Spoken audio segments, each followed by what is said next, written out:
नमस्कार विद्यार्थी मित्रांनो, आपल्या डबल ओ अकॅडमीच्या ई लर्निंग प्लॅटफॉर्मवरती तुम्हा सर्वांचं सहर्ष स्वागत आहे। तर DHS पदभरती 2026 याबाबतचं महत्त्वाचं अपडेट बघा काय सांगितलं जातं तर पात्रता, जाहिरात, कागदपत्रे आणि त्याचबरोबर वयोमर्यादा या सगळ्या घटकांची माहिती आपण आपल्या आजच्या या व्हिडिओच्या माध्यमातून पाहणार आहोत। तत्पूर्वी आपल्या डबल ओ अकॅडमीच्या ई लर्निंग प्लॅटफॉर्मवरती सध्या 999 रुपयांची खास ऑफर चालू आहे, ती सुद्धा तलाठी पदभरती 2026 या पदासाठी। बघा, महाराष्ट्र लोकसेवा आयोग किंवा आपली जी काही एमपीसी म्हणतो आपण, या एमपीसी द्वारे कंबाईन गट क ची किंवा ग्रुप सी ची पदभरती आता आगामी काही येत्या दिवसांमध्ये होणार आहे। सर्वसाधारणतः 25 ऑक्टोबर ही याची काय असणार तर पूर्व परीक्षेची तारीख असणार आहे। यामध्ये सर्वसाधारणतः तलाठी असेल, कर सहाय्यक असेल, त्याचबरोबर आणखीन काय सांगितलं जातं तर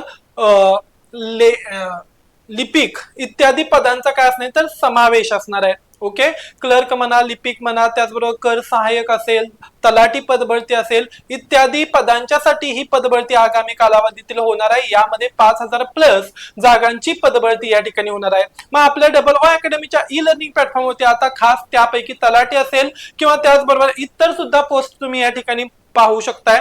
तलाठीच असं म्हणून बसू नका की जेणेकरून तुम्ही फक्त तलाठीवरती फोकस कराल।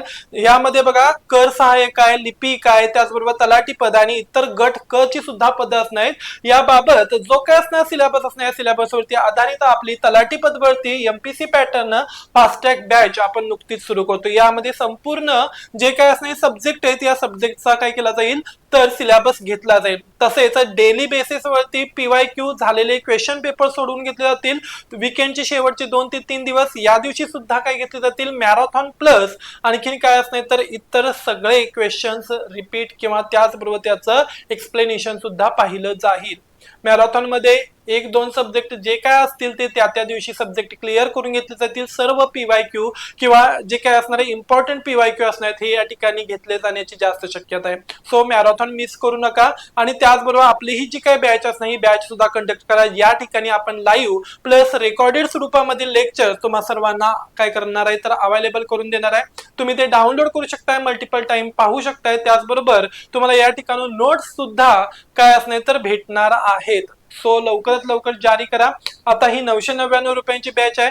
जर का तुम्हाला ही बॅच जॉईनिंग करायची असेल तर स्क्रीनवरती दिलेल्या नंबरवरती कॉन्टॅक्ट करा आणि जर का त्याच्यामध्ये तुम्हाला काय हवं असेल तर डिस्काउंट हवा असेल तर अकॅडमी मध्ये फोन केल्यावरती KUL 10 सांगा, जेणेकरून तुम्हाला या ठिकाणी काय भेटेल डिस्काउंट सुद्धा भेटून जाईल। चला पुढे बघा काय सांगितलं आता आरोग्य विभाग पदभरती। महाराष्ट्र शासनाच्या आरोग्य विभागामध्ये DHS 2026 या पदासाठी गट क आणि गट ड यामध्ये अंतर्गत सुमारे 7195 रिक्त पदांची मेगा भरतीची पूर्वतयारी सध्या सुरू आहे। या निर्णयानुसार 5223 नवीन पदांना सुद्धा मंजुरी मिळालेली असून रिक्त पदांची बिंदू नामावलीची प्रक्रिया अजूनही जारी आहे। ओके, ही माहिती मागवण्याचे काम अजून सुद्धा अंतिम टप्प्यात आलेलं आहे। एकूण रिक्त पदे बघा, आरोग्य सेवा आयुक्तालय पुणे अंतर्गत जवळपास 7195 पदे घेतली जाणार आहेत। यात गट क आणि गट ड अशी दोन्ही प्रकारच्या पदांचा काय असणार याच्यामध्ये समावेश आहे। नवीन पद निर्मितीचा GR 24 जून 2026 ला नवीन जो काही GR आहे या GR ला मान्यता मिळाली असणार आहे। ओके, राज्य सरकारने 259 नवनिर्मित व श्रेणीवर्धित रुग्णालयांसाठी 5223 इतक्या नवीन पदांच्या निर्मितीस मान्यता दिलेली आहे। प्रमुख पदे यामध्ये स्टाफ नर्स म्हणजे अधिपरिचारिका, औषध निर्माता अधिकारी असेल म्हणजेच फार्मसी, प्रयोगशाळा तंत्रज्ञ, lab technicians, lab scientific officer, कनिष्ठ, वरिष्ठ लिपिक, त्याचबरोबर वाहन चालक आणि चतुर्थ श्रेणीतील इतर काय असणार गट ड पदांचा समावेश असणार आहे। पात्रता आणि पद्धत यामध्ये बघा काय सांगितलं जातं, शैक्षणिक पात्रता पदानुसार 10वी 12वी आणि विज्ञान संबंधित क्षेत्रातील डिप्लोमा तुमचा या ठिकाणी कंप्लीट असणं गरजेचं आहे किंवा तुमची पदवी असणं आवश्यक आहे। वयोमर्यादा खुला प्रवर्ग 18 ते 40 वर्षे, मागासवर्गीय प्रवर्गासाठी नियमितनुसार उच्च वयोमर्यादेत काय देण्यात आलेले तर सूट देण्यात आलेले। परीक्षा यंत्रणा ही सरळ सेवा भरती असेल, TCS किंवा IBPS यांसारख्या नामांकित कंपन्यांमार्फत ही एक्झाम होणार आहे। MPC याबाबतची परीक्षा कंडक्ट करणार नाही। कागदपत्रे बघा कोणकोणती कागदपत्रे लागणार आहेत. सगळ्यात महत्वाचं अनिवार्य सामान्य कागदपत्रे, ओळखपत्राचा पुरावा, आधार कार्ड, पॅन कार्ड किंवा ड्रायव्हिंग लायसन्स, वयाचा पुरावा, 10वीचे बोर्ड सर्टिफिकेट किंवा शाळा सोडल्याचा दाखला, शैक्षणिक पात्रता 10वीचे किंवा 12वीचे गुणपत्रक, रहिवासी दाखला, महाराष्ट्र राज्याचे रहिवासी प्रमाणपत्र अनिवार्य असणार आहे.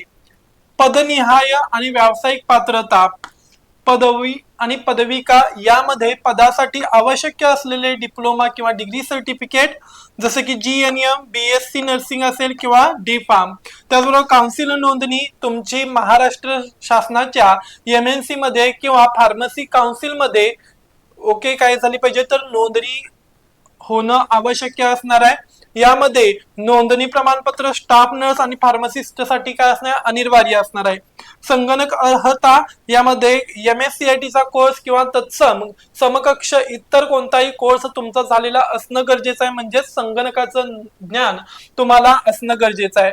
जातीचा दाखला, मागासवर्गीय प्रवर्गातील उमेदवारांसाठी कास्ट सर्टिफिकेट गरजेचं आहे. नॉन क्रिमिनल चालू वर्षाचं SC ST कास्ट वगळता इतर कास्टना काय असणार बघा तर नॉन क्रिमिनल प्रमाणपत्र असणं गरजेचं असणार आहे. EWS प्रमाणपत्र आर्थिक दृष्ट्या दुर्बल घटकातील उमेदवारांसाठी चालू आर्थिक वर्षाचा काय असणार आहे EWS चा दाखला. नावात बदल असल्यास लग्नानंतर नावात बदल झालेल्या महिलांसाठी विवाह नोंदणी प्रमाणपत्र किंवा सरकारी गॅझेट, समांतर आरक्षण, दिव्यांग, खेळाडू, माजी सैनिक किंवा अनाथ प्रमाणपत्र लागू असल्यास त्याबाबतचे प्रमाणपत्र. ओके लवकरात लवकर याबाबतची ऍडव्हर्टाईज ह्या येत्या 1 किंवा 2 महिन्यामध्ये पडून जाईल. सो लवकरात लवकर तुम्ही अभ्यासाला लागा. अभ्यासाची लिंक कोणत्याही पद्धतीने तोडू देऊ नका. ओके आणि जर का तुम्हाला यापैकी तलाठी पदभरती असेल किंवा कंबाईन C ची पदभरतीचा तुम्हाला अभ्यास करायचा असेल तर लवकरात लवकर ही OO अकॅडमीची सुवर्ण संधी सोडू नका. 999 ची बॅच लवकरात लवकर कंडक्ट करा. अशीच अपडेटेड माहिती घेऊन पुन्हा लवकर भेटू. धन्यवाद.